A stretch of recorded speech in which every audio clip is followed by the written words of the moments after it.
In this video, we are going to be looking at what makes muscle grow. But before we look at what makes muscle grow, I want us to look at the popular things that people think make muscles grow, but they don't. Muscles do not grow because damaged muscle fibers grow bigger after training. Muscles do not grow because of pumps and burns we get from lifting light weights. Muscles do not grow because of experiencing soreness. Number 4, and the dumbest one, is muscles do not grow because of muscle confusion or surprising your body with new workouts every week. It is very interesting that these 4 things we are talking about here are what people focus the most in the gym.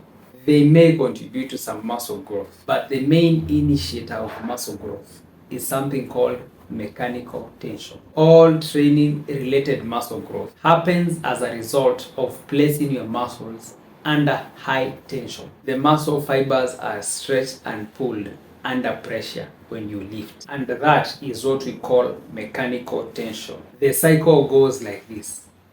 When you lift heavy weights, you introduce tension to the muscle. The tension forces the muscles to adapt. When they adapt, they have to get bigger. When they get bigger, they become stronger. Now they can handle more weight. If you keep lifting the same weights, then the same amount of tension is introduced to the same muscle, meaning there is no need to adapt. So to keep seeing results, you need to increase the amount of the tension. And there are 3 ways of doing this. Number 1, you can increase the weight. Number 2, you can increase the number of sets. Then number 3, you can increase the number of sets. When you do one of these 3 things, you have increased the mechanical tension.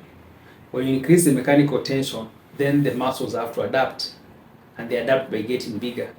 When they get bigger, now they can lift more weight, and you'll keep on doing this until you get the body